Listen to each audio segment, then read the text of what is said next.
Today we are over here in my studio area and I am going to show you how to paint water in watercolor. So I have this scene that I really like with this boat and these rippling waves here. Now we're going to make these waves the focal area of this painting. Let's take a look. I'm using 140-pound Saunders Waterford paper. And the first thing that I want to do is lay out a simple drawing.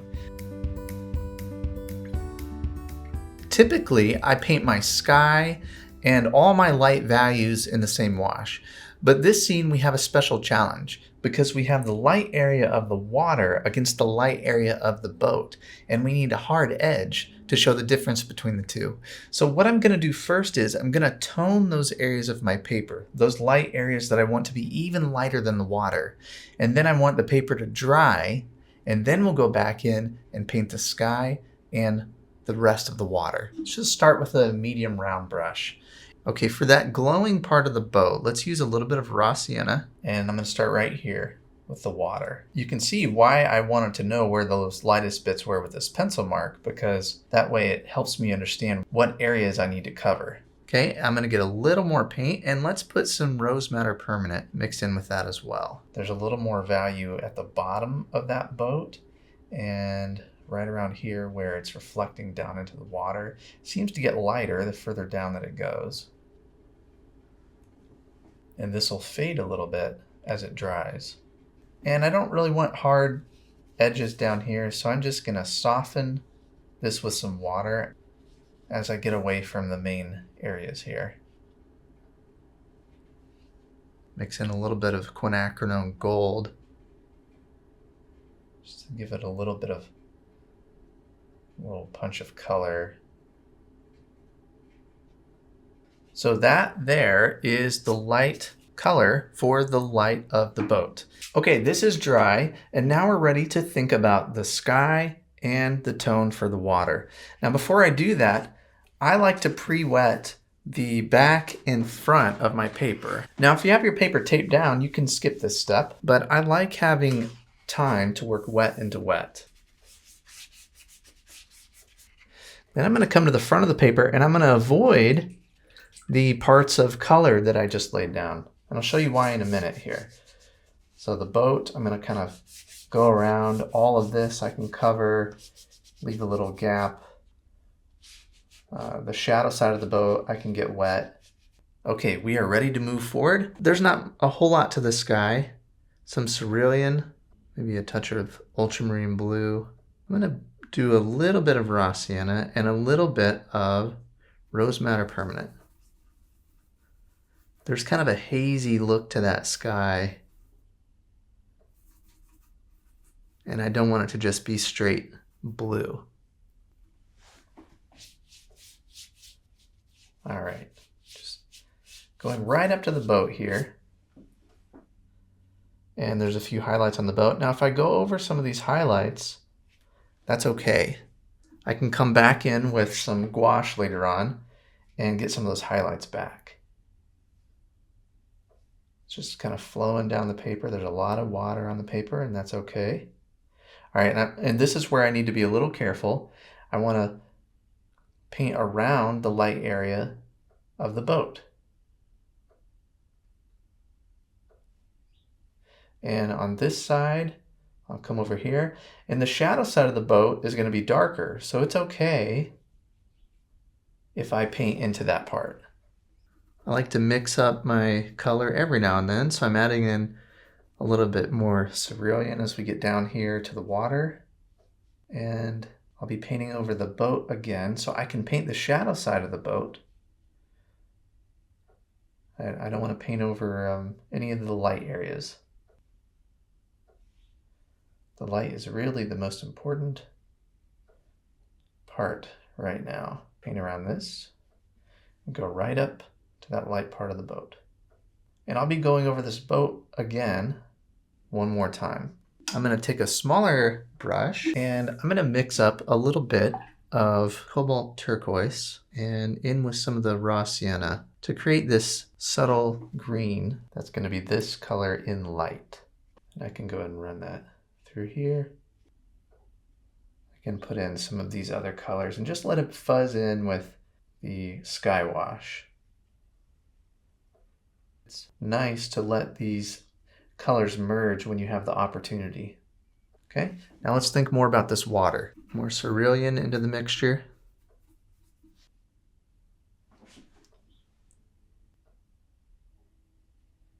There's a little bit of light to preserve there. So we're negatively painting around the light here.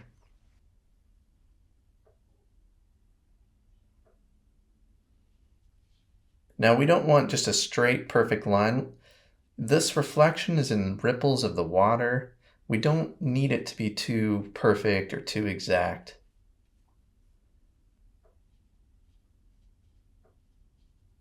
Now, as we near the bottom of the water, we want to get stronger in value. That's going to help lead our eye up into the scene. So more paint, little lavender, cerulean, touch of raw sienna, a little bit of rose madder permanent. Now this is what I like using. Feel free to simplify this mixture, just a deeper, richer blue. Don't get frustrated if you don't have all of the same pigments as me.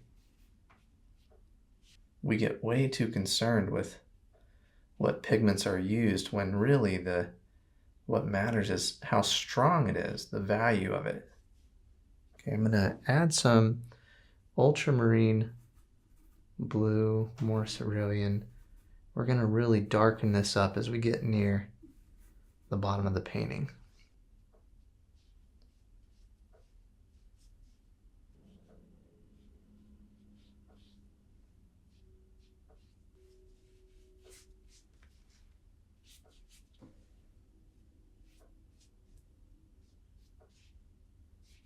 So when we think about waves in the water, we can think of this in a few phases.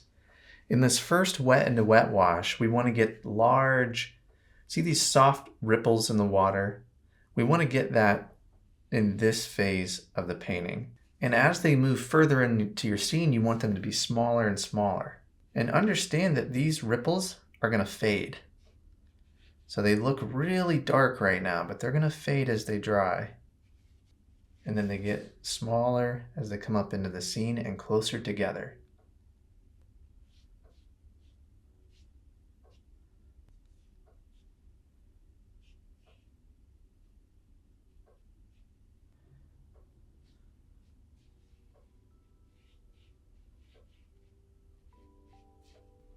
One thing I want to do is I want to take away the white of the whole window here.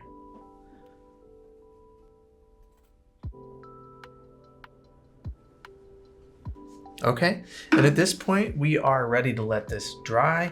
We'll come back in and paint some subtle hills in the distance and move right into this boat, and we'll go from there. We are going to get into the middle values and the darks of this painting in just a minute, but I wanted to let you know to stay tuned till the end of the video, because if you haven't taken advantage of my free watercolor lesson, The 7 Secrets of Fresh and Powerful Painting, you are missing out. This video lesson has helped a lot of watercolor painters take that next step in their work, and at the end of today's video, I'm going to tell you exactly how you can access it for free. But for now, let's get back into the painting. Okay, now the painting has dried, and we did those few different steps really just to lay in our lightest values of the scene. And now we're ready to paint the background, we're ready to go into the boat and get a little more value there. And most importantly, we're going to paint the darker areas of the reflection that are really going to make this light stand out. Let's use some cerulean. I'm using a little bit of cobalt teal blue there, maybe a little bit of lavender. And again, if you don't have all these colors, that's okay. Okay, so I'm going to think about these hills a little bit. Let's let this top one just run off the page. We have one that's a little more defined here. Okay, a little more value as we move further down. I'm working from this wet edge of this shape. Now, here's another optional step. I'm taking a damp brush and I want to just let part of this completely just fade into the distance and get a soft edge there. like the variety of edge. I want to connect the sky to the middle ground. Okay, back to my other brush, my bigger brush. I mix in a little bit of burnt sienna. More value is really what I'm concerned about here. The hill's a little stronger, and we can add in some wet into wet variations, some subtle value changes. Okay, we want to go back to painting around our boat.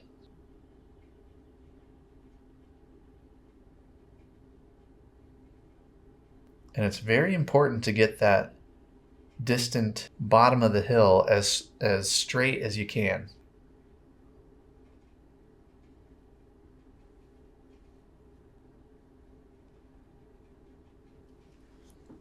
Let's use a little bit of cobalt turquoise, raw umber, like a deep earth tone, still leaning towards blue.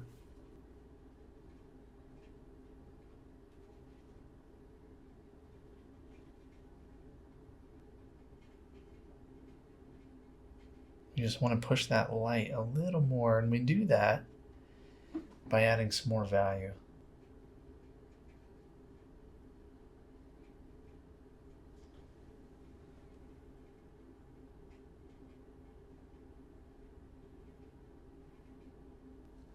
I'm going right up to the boat here.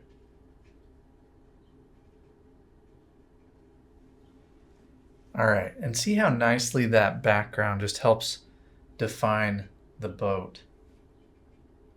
We're starting to see some of the light appear, which is so exciting. It's the whole reason, really, why I even painted this scene. Now I want to think about the boat more now. Cobalt teal blue, some cerulean, and just some of what's on my palette here. Getting a nice blend of these colors. It actually brings a little bit of unity to the scene when you can mix some of those colors together. All right, so I'm squinting at the boat, letting these just blend.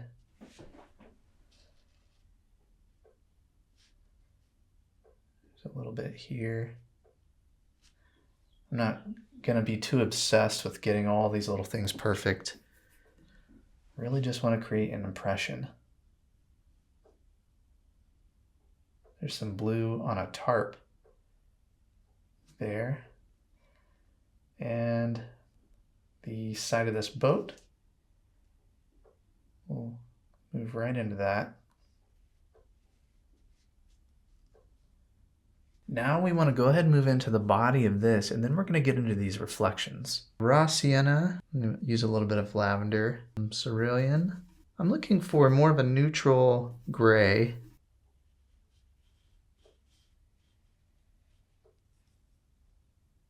Again, paint around our little highlight here. Add a little bit more at the bottom because I want to keep that bead nice and wet, because I'll be coming back to that.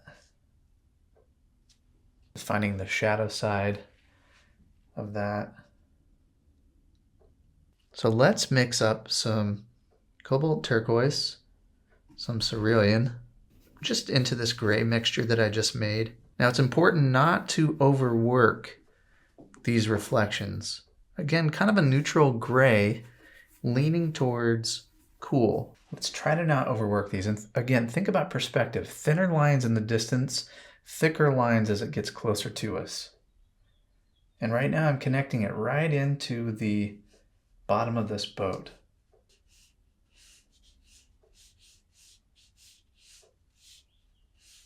Thinking about the light that I want to leave behind.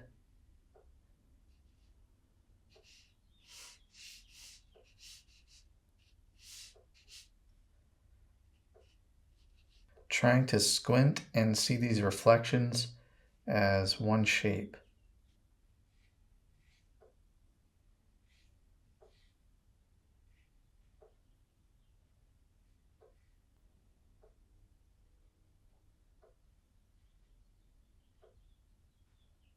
And the nice thing about this is you can paint wet into wet, and we're getting some nice soft edges. Really taking advantage of the great parts about watercolor.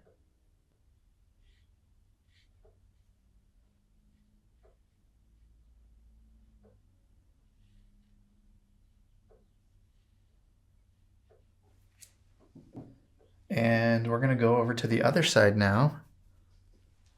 There are a few little waves that cross over through this bit of light.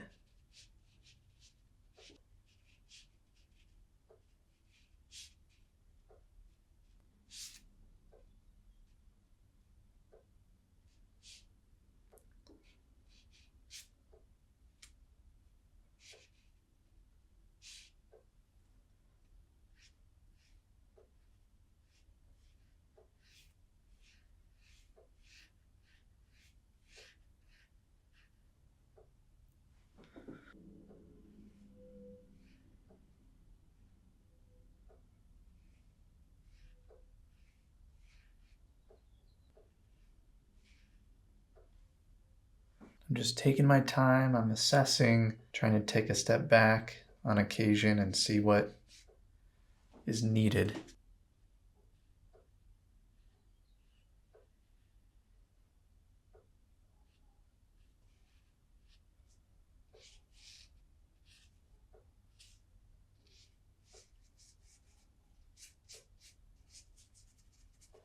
Take a look, see what I want to do. I know that I need a little more dark right under where the boat meets the water. So I'm going to take some neutral tint, burnt sienna, just something dark really.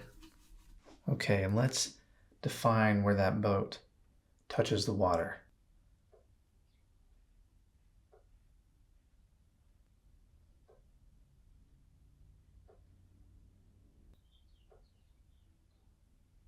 And maybe there's a few little dark areas in the reflection. I'm going to switch to a little bit smaller of a brush. And we're going to think about a few of the details on the boat here. Some dark here.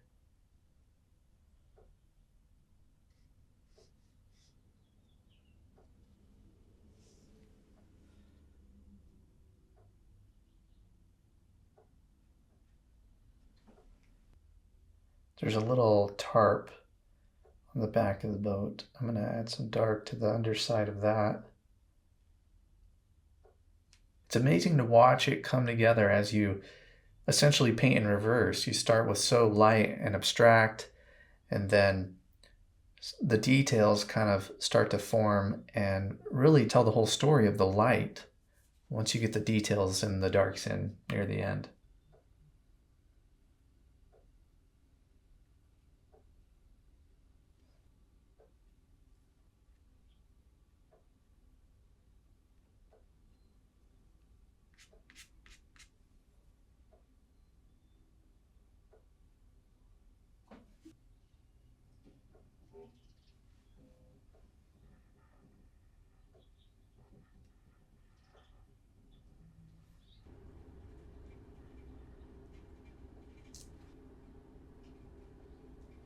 Okay, there's a couple darks I want to add into the reflection here. We're seeing a reflection of the dark areas of the boat.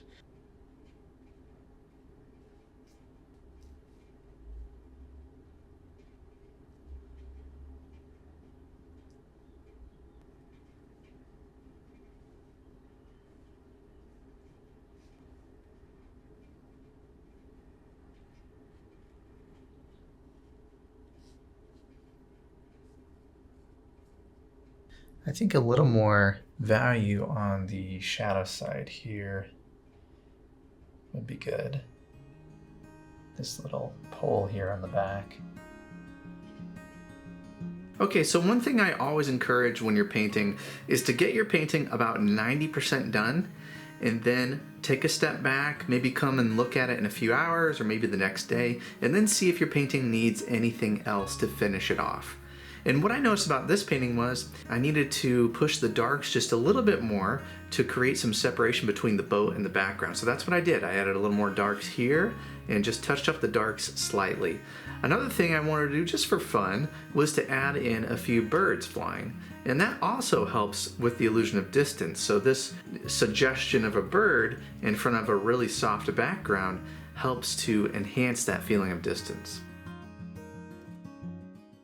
Now, if you are ready to take the next step in your painting, I have a free video lesson for you, the 7 Secrets of Fresh and Powerful Painting. In this video lesson, I show you how to plan out your painting, how to mindfully paint your scene, and how to put your brush down before you overwork your painting. After you sign up for this free lesson, I send you two things. The first is a pre-painting checklist, and you can use this checklist before every painting to ensure that you are on the right track and thinking through the right things. The next thing I send you is my watercolor supplies guide. If you have questions about paper, about pigments, about any of the supplies that I use, I answer all those questions in my watercolor supplies guide. If you're ready to take your next big step as a painter, all you have to do is click on this link here and watch my free lesson, The 7 Secrets of Fresh and Powerful Painting. I'll see you there.